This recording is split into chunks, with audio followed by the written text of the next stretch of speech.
Get ready to rock out with your talk out. It's the Loudini Rock and Roll Circus.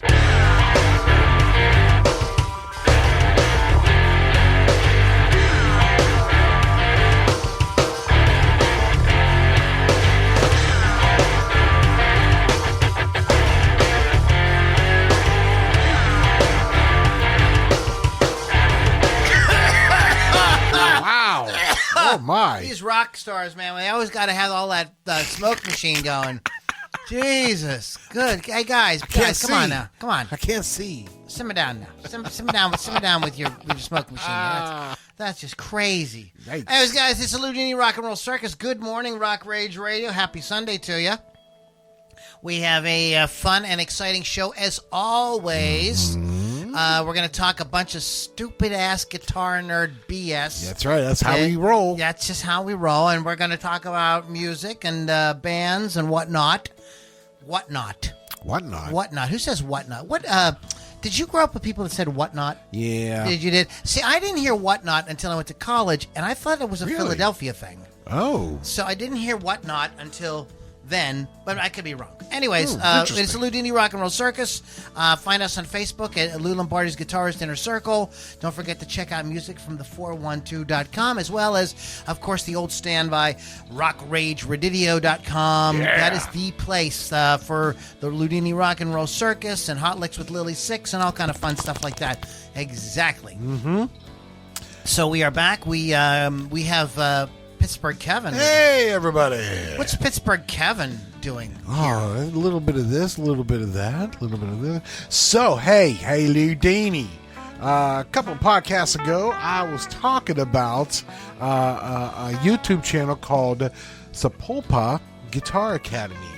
And they did the first installment of Eddie Van Halen, the Peavey years. And we've talked about this. And so I was intrigued, as the kids say today. So they just dropped the second episode, and of course I had to watch it. Now, first episode was about Eddie's involvement in the 5150 amps. And that was really interesting because I found out Ed was very involved in the manufacturing, the development of those amps, and taking them home and then discovering they sound like cardboard. They'd bring the amps out to his 5150 studio. He'd love them when the engineer was there, and the next day the engineer would get a call and he's like, "This sounds like cardboard." And the engineer's like, "What am I supposed to do with that?" You know?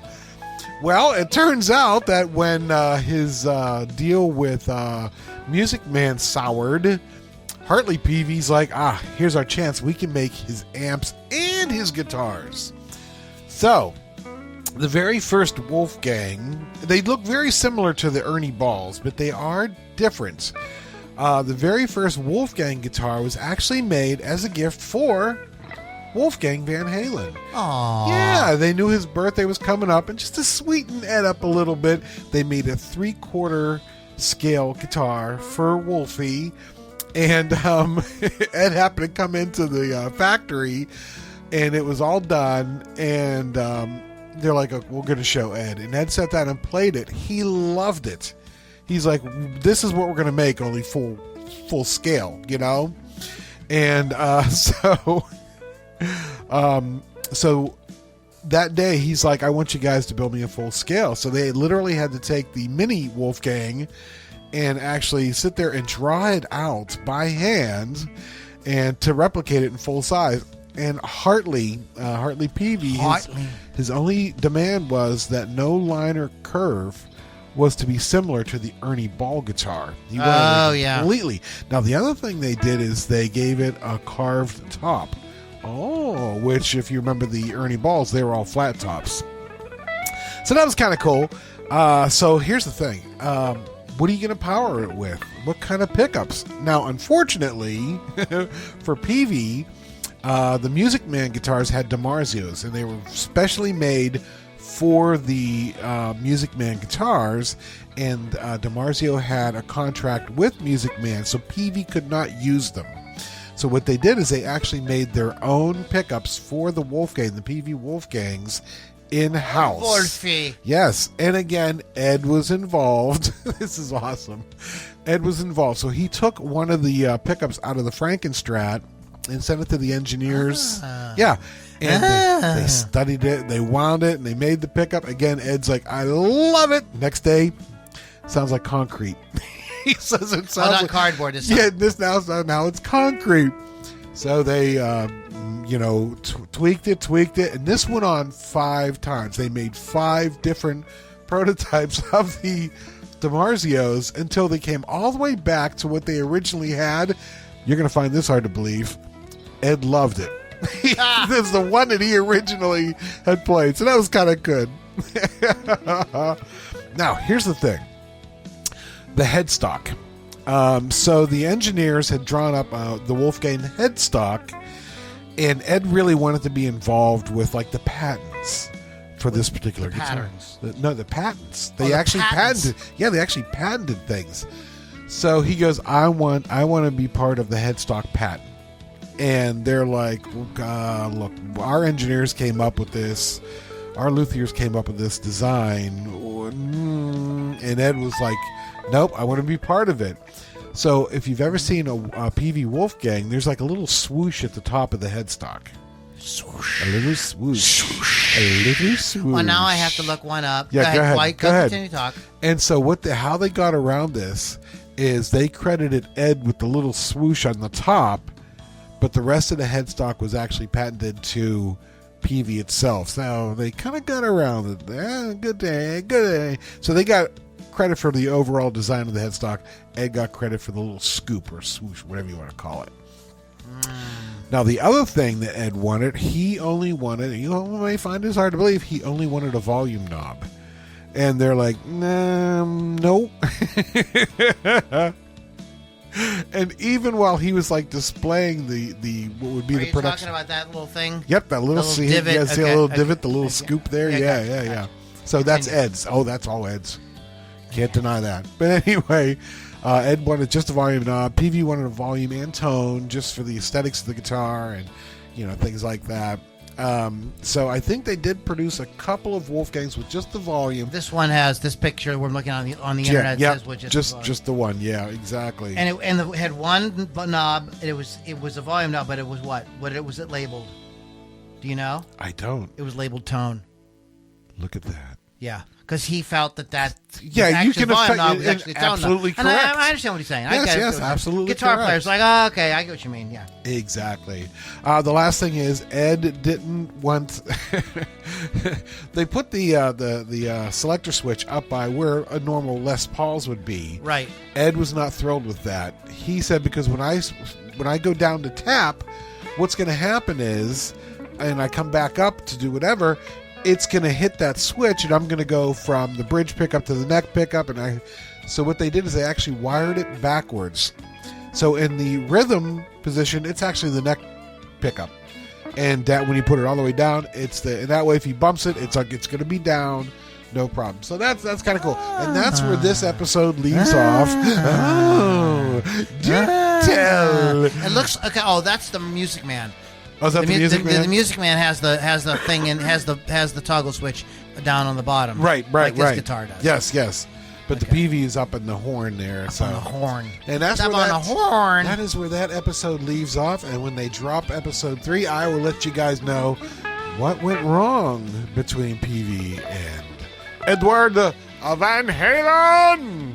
Yeah, they should have. Well, I'm sure it will all be revealed. Yes. Tune in next time. Yes, please. See how they keep us coming back. When you hear Eddie Van Halen say, I want more money.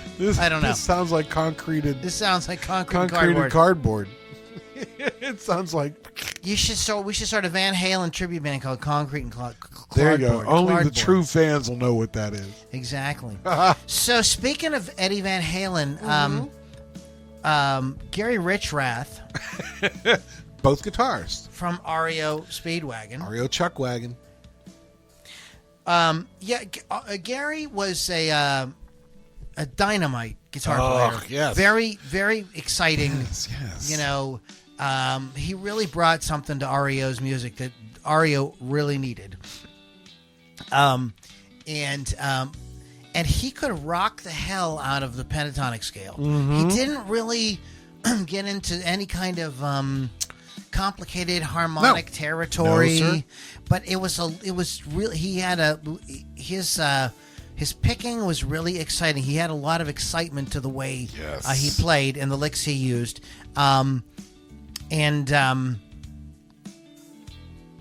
very distinctive. Very distinctive.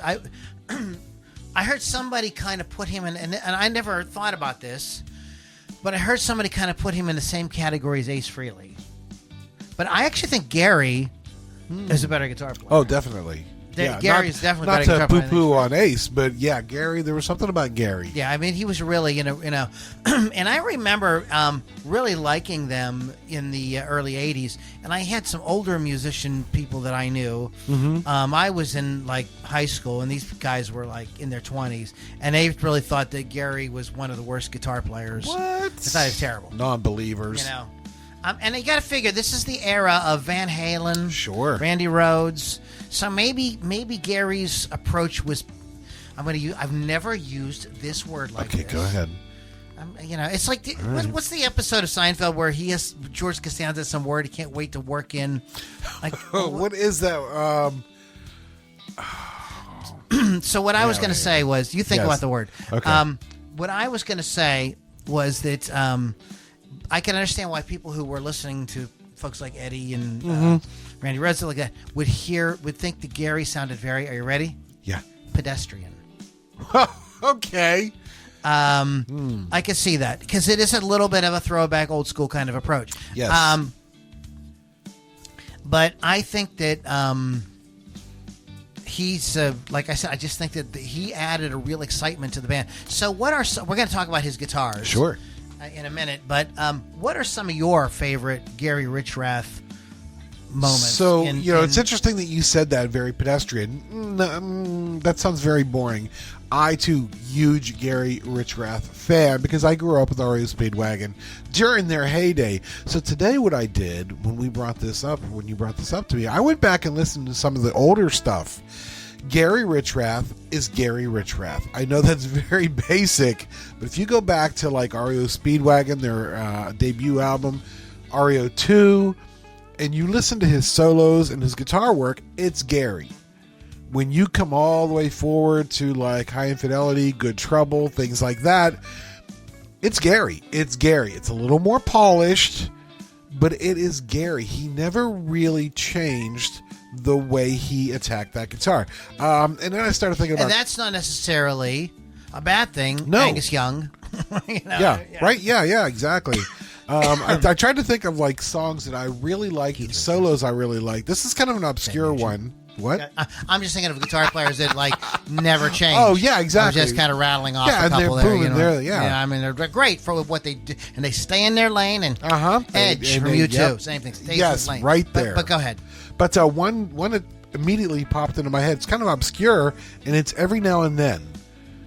I think that's off their Good Trouble album. And the first solo, he's basically mimicking the lyrics. Okay. The medley of the lyrics, Melody, right. Yes, thank you.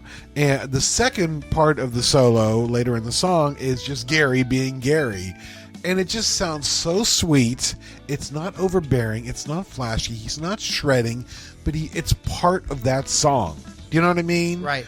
It's a melodic version of that song. It fits in so nicely, and I like that. A couple of more favorable solos is the interaction between him and Kevin Cronin on, yes, you guessed it, 157 Riverside Avenue. What a lot of fun that is. You know what I mean? Like the callback, the call and response. That was always a favorite. Like, one of the most depressing things that could ever happen to you in the 70s and 80s on rock radio was to call the radio station and request 157 Riverside Avenue, and they play the studio version. You're like, and no. it's like, wah, wah, wah, wah. No, the live version is the that's an example of the live version being the definitive version. Definitely.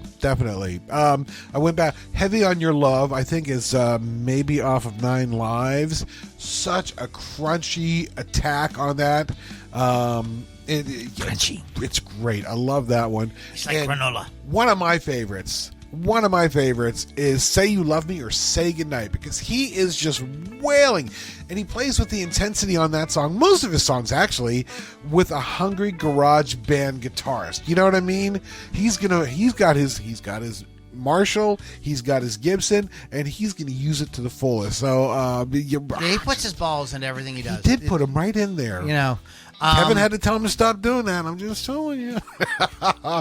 But yeah, as time went on, it's still Gary. It's like raw. It's heartfelt. It becomes a little more polished as time goes on. And to this day, I still love Gary Richrath. I still love listening to his guitar work, both rhythmically and soloing, and just the riffs are just killer. That's my take on it, Lou. Some of my favorite things, my go-to is the roll with the changes. Oh yes, he plays like, and he holds that one note, then the overdub guitar comes in and plays the second part. Yes. It's just, I mean, I know, so great. It's just everything about it. Just he makes that song. Oh yeah, yes, and I love his guitar. He co-wrote "Time for Me to Fly." Mm-hmm. And that guitar solo, Dun, dun, dun, dun, dun, dun, dun, dun, dun, dun, dun, dun, the way, ooh baby, all that, like it's great, man. He just plays a killer solo on that. Yes. And another song that it's not a song. It was my favorite song off of High Infidelity, but it kind of fell. It's not a song you hear a lot anymore, and it's "Don't Let Him Go." Yeah, the old Bo Diddley kind of. And him and the key organist trade off. Trade back and forth. Oh man, it's hot as shit, dude. Like that is killer. And but I want to give him credit on a song that I know that he did not want REO Speedwagon to do. Oh.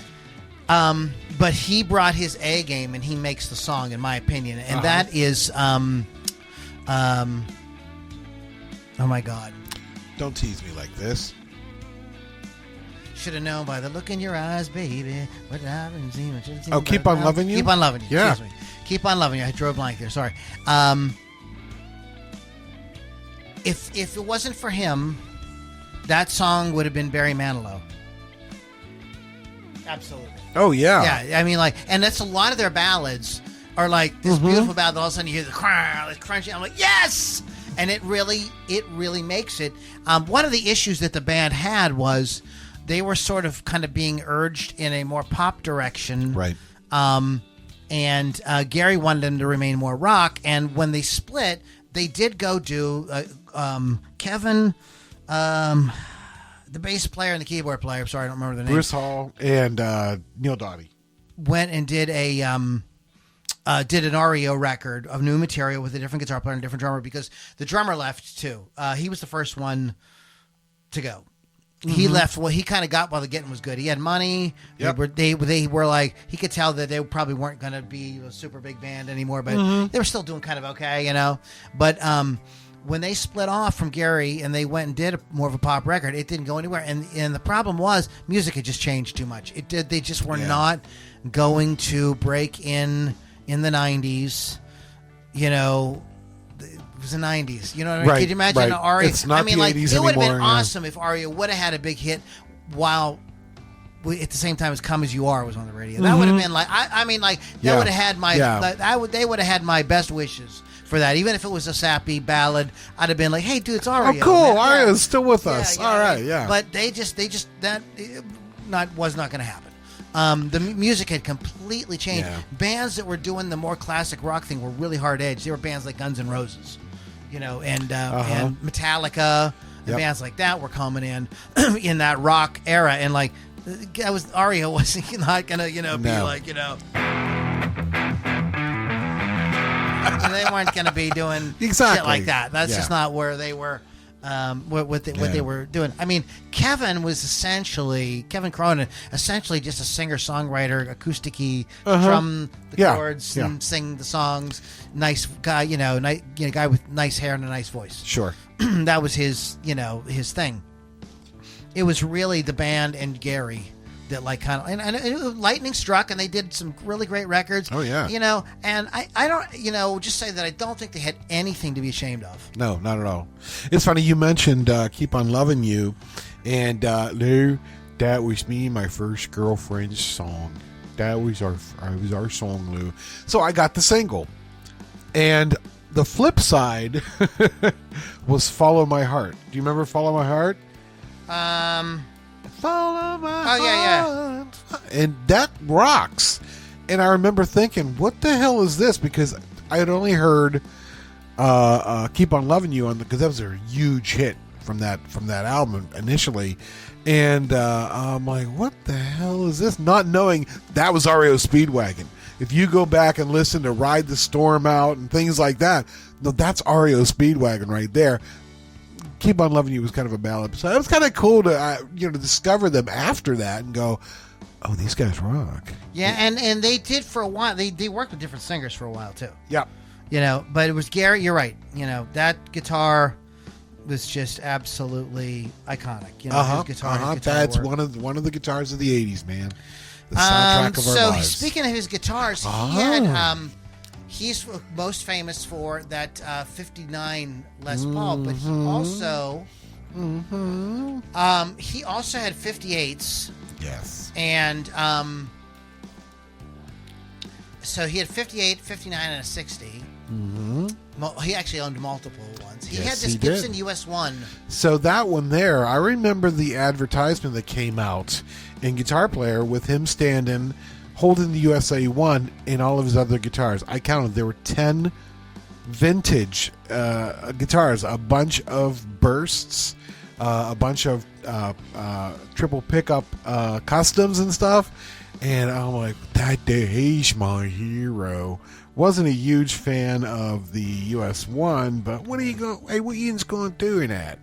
Is that what you're talking about? That's it right there, yeah. Look at all those guitars. Oh, my God. And they're all real. And the reason they did the US 1, he did that's the US 1 right there. Yep. It looks like a Strat style kind of. Yeah, I mean, but it's Gibson doing a kind of a super Strat. Yeah, basically. It's really cool. It's got a great flame top and everything. But what was going on was these guitars were too valuable. Right. And he just was like, did not want to take them out on the road. Right. And he needed them later. Because he had health problems, he ended up selling them. So it probably helped him out. Yeah. And then Worthington guitars. Oh. It was a double cutaway. And it was kind of like a Les Paul with a double cutaway. I saw a picture of this thing too. It's like, it worked for him for what he wanted. Right. Didn't want to turn me on. Yeah.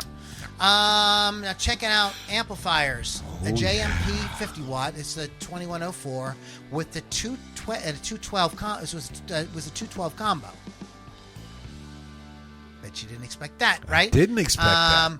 And so he cranked that 50 watt 212 combos. When I watched some clips today, and I'm like, why does he only have half stacks? And they aren't half stacks. They were the 212 combos. But he did use. He did like the JCM 800 a lot, and he did use that too. That's not written here. And on times when he needed something mellow, he played through a twin reverb. Okay, that was the go-to. There you go. Before the Roland Jazz Chorus came out, the twin reverb was like, okay, you use the twin reverb for clean, you use your Marshall for your overdrive. Right. You know what I mean? So his pedals. This is funny. Like I searched this earlier, and it gave me different answers. This is hilarious. Yeah. But here's what he used in terms of pedals. Okay, he had a massive rack with 1,000. No, he did not. I'm lying. I was going to say, here's what he used. He would use the wah pedal, but he did not use the wah pedal. So if you're trying to get, how do I get Gary's tone? Okay, this is the key. He would put the wah pedal in like a one position and leave it. And that's it. He didn't use the sweep on it. He did use the sweep on it sometimes. Yeah. But he liked that sort of mid, that kind of nasally kind of sound. Yeah. And he would use an Echoplex just as a boost for the front of his Marshalls. Okay. And he used tens. He used tens on the top. On the string. Oh, did he really? Yeah. Fascinating, Captain. So there you are. A little bit of about Gary Richrath. Gary Richrath. Long live the king. Yeah, absolutely. Yeah. So what else did you get into? So here's a band that is near and dear to our hearts because we played them in the early days of this podcast when they were pretty much brand new. And I think this came up on Reels. And Taylor Mumson was talking about the origin of the name, The Pretty Reckless. I'm like, I've never heard where they came up with this name. So when she was forming the band, she originally wanted the band to be called The Reckless. Just The Reckless. Okay? So after doing some research, they found out that there was a 70s band called The Reckless. And worse of all, the original Reckless owned the copyright on that name. I and all thought that. there was a country band called The Reckless, but that could be something else. Continue, sorry. All right, so they can't use that name. So the manager's like, hey, listen, I got an idea. Why don't you put a word in front of the Reckless, and then it'll be like Led Zeppelin. People will be like, they don't go around saying, hey, Led Zeppelin. They say, what do they say? They say, hey, Zeppelin. So they'll still call you the Reckless. So to try to figure out, what to name it. And Taylor's like, we weren't going to go with moderately, the moderately Reckless. And she goes, pretty sounds kind of cool. Well, let's go with the Pretty Reckless. They're like, awesome. Unfortunately, their fans did abbreviate it down to TPR. But I've always known them as the Pretty Reckless. But so that's. I did not think that's where the name came from. I mean, I would say it's a statement. That's pretty reckless. Yeah, that's it. You know what I mean? I mean, that's where that's how I always took it. Like, we're pretty, and she's pretty. She ain't Let's pretty. not She come on, you know what I mean? So they're pretty. They're pretty and they're reckless. And they're they're pretty reckless. You get it? There's a whole thing. Yep. Exactly. Continue. That's it. That's all. I just. Oh my God, that's it. Jesus popped up Christ! I count on you to write a goddamn Look, podcast. I mean, not fucking 2 sentences. Oh my God. Oh my God, Lou. Okay. Oh my God. Back to you, Loudini. Back to Loudini, yeah. So I wrote a bunch of notes for this part here, but we can go through this kind of quickly. So I ran across a video. Yes. Do tell. On YouTube. Uh-huh. And this was really, this discussion, this might have been the most thought-provoking discussion about music. Okay. Let's see what's the quickest way to get to it here. I'm not going to play the video, but I do want to make Credits. sure give the guy some credit here. Oh, yeah. The King's Hand is the name of the channel, The King's Hand. And so I encourage everybody. I'm going to post it in our group because I think everybody should watch it. But I will warn you, the guy, when he starts talking and the way he looks and everything, he's got real thick Coke bottle glasses. He sit kind of down on his face. Okay. He is black. And I'm like, is he on the spectrum? You know what I mean? Yeah. Yeah. And he has this kind of monotone delivery. Oh boy. But what he brought out was so thought-provoking and so insightful about music. And it wasn't just him talking before you get nervous. Right. It's not 14 minutes of him talking. Oh, There's it's different me. interviews and stuff, and then he'll okay. give a little sentence or two, and then you know what I mean. Okay. So all right. and there's all kind of people in it. There's hip hop guys and blues guys and rock guys. There's a guy demonstrating an African flute. It's really interesting. But and apparently this is a series. He's got 2 other videos. I absolutely have to go watch them now. But he gets basically into it's the video starts off with a conversation, and I do not know who the woman is. This is a cutaway clip that he had put in there with a woman saying, isn't there, if you think about it, y'all are trying to make money in music, but it's not like bread or gasoline. Right. You know what I mean? You don't need it. Nobody needs it. Right. And there's already a lot of it. She said there's already too much of it. That was her comment. There's already too much of it. And So like kind of like, what are you doing? And so that was the first question I wanted to run by you. Is, well, she says, that it's not necessary, but like our lives would be like, not as so boring and so So what do you think about that when somebody says music isn't necessary? Oh, it absolutely is. It absolutely is. And I don't think it's just for guys like you and I who are really in tune with music and really internalizing it. It's everybody. If you play a catchy tune, and it doesn't have to be rock, it could be hip hop, it could be country or something, and even for people that don't like really aren't gaga for music, they respond to it. They respond to it. So I think it's an absolutely wonderful human experience. And I do think it's very necessary. I do too, because there isn't just music that you just go listen to music. There's music in every television show. Yep. There's music in every restaurant, bar, supermarket, whatever convenience store you go into. There's music at Walmart and at Buc-ee's. Right. Right. There's music in church. There's music in your car. Yes. There's music at the gym. Right. There's music in television commercials. Like, there's not much that happens in our lives without music. Exactly. So, so this conversation kind of started there. And then he started to get into this kind of deeper discussion about kind of like, where does music come from? And this idea of, do we create music or is it uncovered? Oh. And he has Victor Wooten. He has some cutaway interviews to Victor Wooten, and Victor Wooten is like, we are the music. We just kind of have to like let it sort of flow through us. We are the music. I had a music teacher, guitar teacher, who would say like, if one of the best things that would ever happen for music is for like all music on the radio and all that in movies to disappear. The only way you could hear music would be to go and listen to a musician. What a different world. My dad told me that when he was a little boy, he says, you went to the train station, there was a band. Yeah. You went, every restaurant, there was a band. They had a band. There was a band absolutely any place you could imagine where there were people sitting around. Yeah, there was 3 or 4 musicians playing music. It's really interesting, and I'm not scratching the surface. This guy's conversation was really deep. But he talked about that. Speaking of playing music in groups, like he was talking about how like something is kind of missed. And he gets into this idea, like kind of what a lot of times people in movies sometimes call happy accidents, and like this sort of like push and pull that you get when you play music in a room with other people.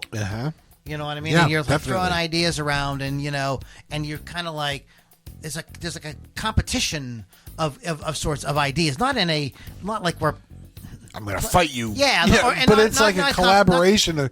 You know what I mean? Not even a competition in a like who's the first, who's on, who gets to do first or whatever. Right. It's more like these different ideas. You're putting them in there, and like they're all the ideas themselves are kind of like, what I mean, in competition with kind of each other to kind of like see what's going to work, and that is, he talked a little bit like how if music was, if you could formulate that. Then why are they having Suno study musicians? They would already have a formula for it. You would think, yeah. There would be a formula. Blah, blah, blah. Some company a number of years ago claimed to have written out every melodic figure you could create, and like Hoppy wrote all. They were all lawyers. And as a way to kind of make money, it didn't. Nothing ever came of it. Didn't fly. Yeah, because think about like when somebody goes to do something musically, like 2 people go to do something musically. I don't care how good they both are. They're not going to do it exactly the same, no matter what. And think about this. Think about how many times, like you go hear a band play a song. And then you go see them the next night to play the same song. Could be their own song, and it's a little different. It's a little bit different. Little thing about it. You know what I mean? You know. Yeah. And then you listen to the song, right when they wrote the song, and then you listen to it after they played it for 3 tours. You know what I mean? There's little. Is it faster? Is it slower? Did they add a section? Exactly. Did they la la la la? You know, whatever. Did they add the South Park kids? You know, doing something at the beginning, whatever. And so like this is a sort of like heavy kind of like. You know, you've had that experience. Sure. You know, when you're playing with people, right? Yeah, exactly. I mean, that makes it. I don't know. There's like a thing that happens. You know, John Mayer calls it Ouija boarding it. Oh. You know, and he was talking. He's in this. There's a cutaway to him, and he's talking. He's playing his guitar, and he's like, you know, it's one thing to just kind of sit there and that's a cool riff. He goes, it's another thing, and then he starts putting some lyrics or something to what he's doing right there on the spot. And he says, now we're making something. He says, you've got to try to like pull in kind of what's out there. You know, I don't know what you want to call it. In the spirit realm, the ether, whatever you want to call it, you know. And there's this idea of magic. Yes. You know, and what comes first? Because like a lot of people will say, and I've caught myself doing this with teaching guitar, where I get real heavily into technique and, you know, getting them to understand the neck and the theory of it and blah, blah, blah, blah, blah, and forgetting that we're here to make music. And maybe we should start with that. Yep. To just start playing. I don't know. It's funny. I remember... I always tell the story that Eddie Van Halen taught me how to play guitar.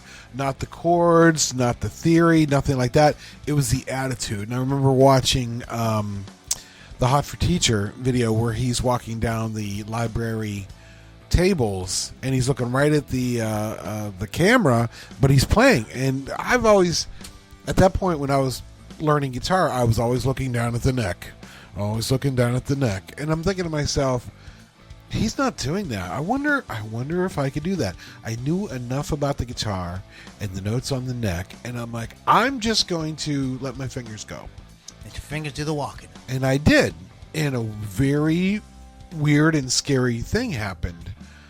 I sounded good. I sounded good. It's strange, but I sound good. And I thought to myself, it's almost like for a second I was possessed by something else. I'm sure you've had this. Absolutely. Yeah. That's the magic. And that's why I laughed when you said magic. And I'm like, oh my God. Yeah. So. Yeah, there's a thing like kind of like allowing the unplanned to happen, like and all music theory can do, and not just music theory, but notation, you know, fretboard maps, chord charts, whatever you want to call it. All that can do is like that's the map.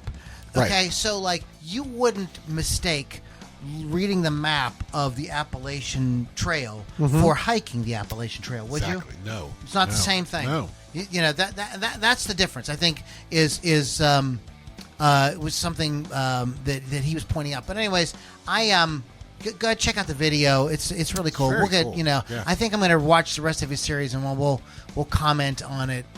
You know, in some upcoming podcast episodes. But you need to tell me about broadcast TV and or do we want to talk about this? I want to talk about Louise.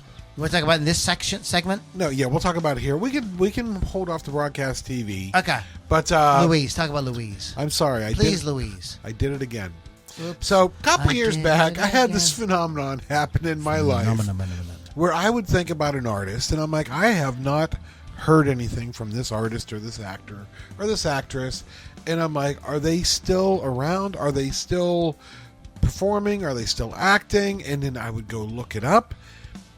Good example is the late, great Chuck Berry. And I'd look it up, and Chuck Berry's still alive, still performing. A week later, he was dead. And this happened multiple times. Stop looking people up. I remember thinking the same thing about Glenn Campbell, who I had mentioned on my Facebook page the other day. So, Glenn's still with us. Yeah, he's got some health problems, mental. You know, he had dementia and stuff like that. A week later, he was gone. This has happened a couple of times, and I'm so sorry.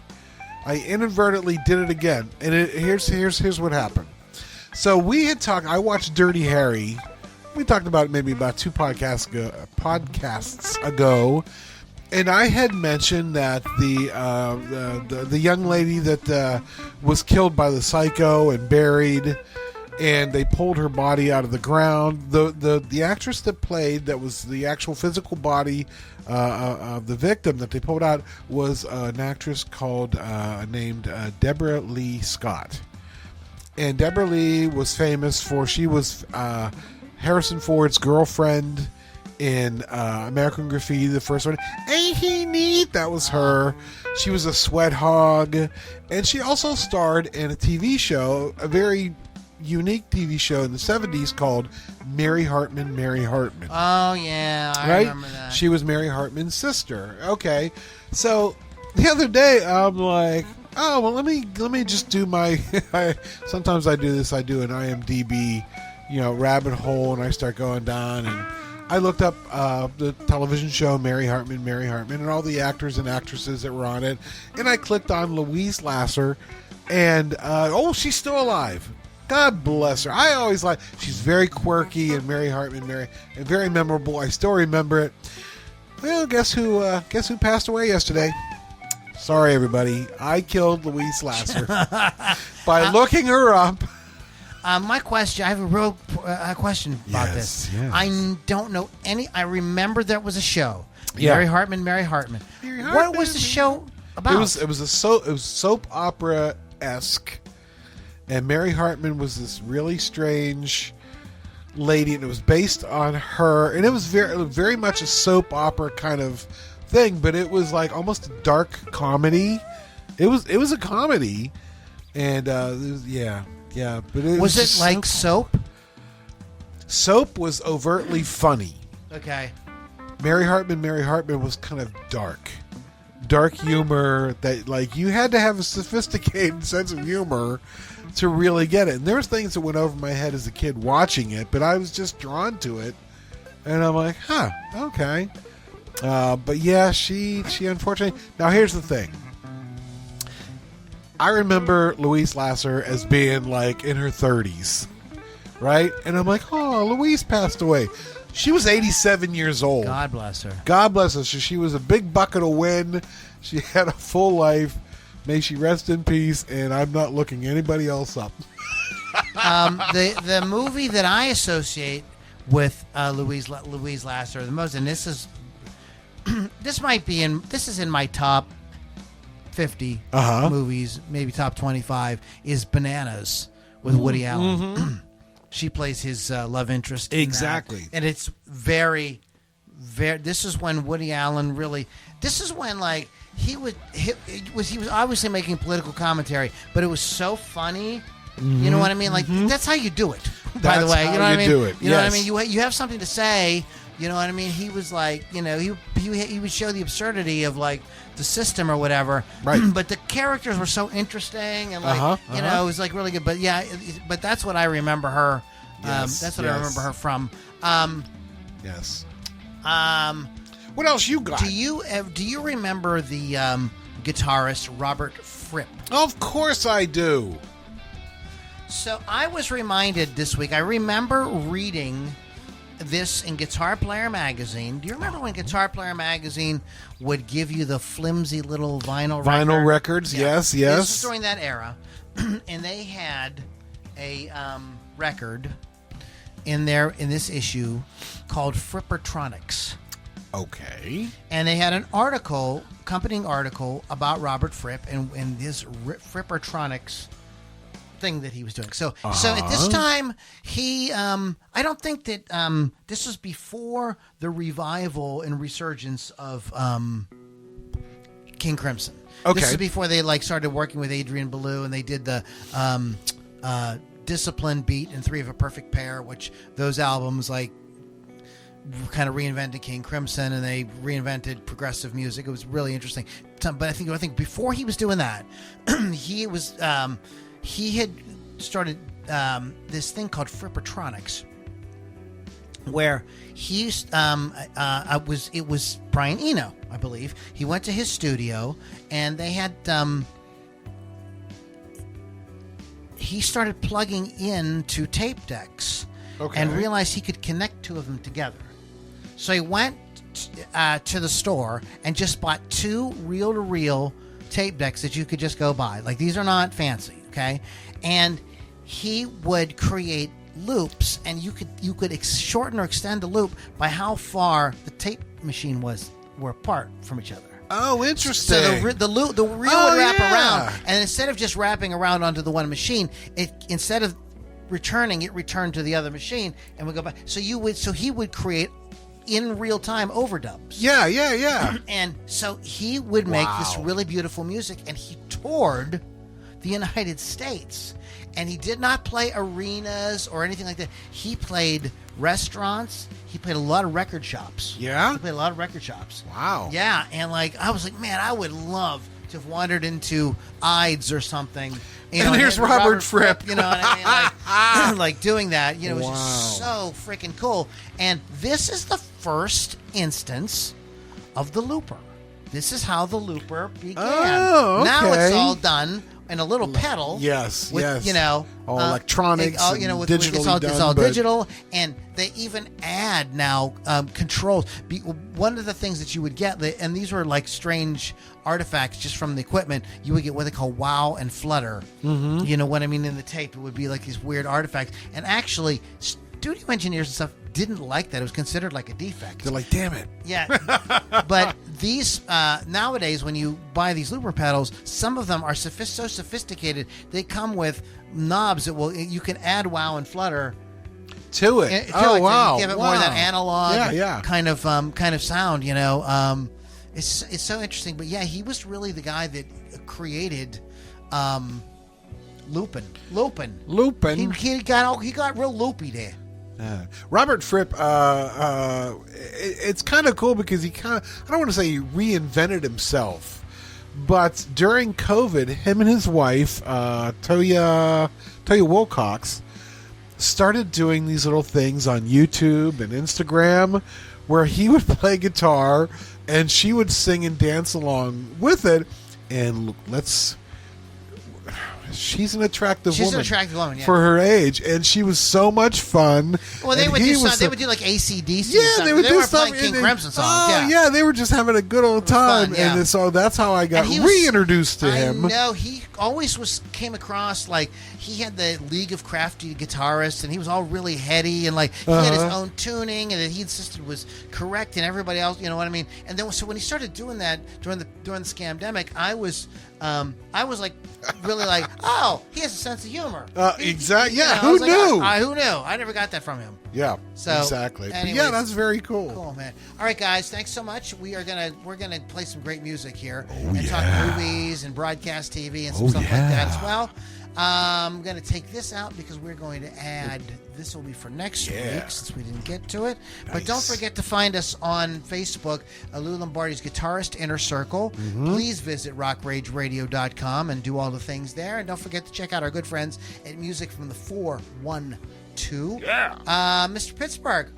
Yeah, you can still find me on the old TikTok. Hey, Lou. Hey, what? Yins know me. Now, Yinch, if you guys have been, we don't talk politics much here, so I'm not really going to talk politics. But somebody apparently is number one on TikTok, and that would be the president. The president, and he made sure everybody knew that he's number one on TikTok. But Lou, I don't know if he said that he said Taylor Swift is number 11. Just to give you an idea how popular he is. But so I looked it up. I'm number 8. Wow. Number 8. You can find me on the TikTok or TikTok, whichever leaves a better taste in your mouth. At Pittsburgh Kevin. 8. So come visit. Number 8 on TikTok. Number 8. Make me number 7. Let's do it. We can do it together, folks. Guys, thanks for hanging out. Those who are hanging out on Rock Rage Radio, we're coming back with some dynamite music, including a new one from... Say it. Stanley Simmons. Oh, I got a new one, too. We'll talk about that. Great music. So, guys, stick around. We're going to come right back. I hope you're enjoying your Sunday morning, and we'll be right back at you on the Loudini Rock and Roll Circus. See ya!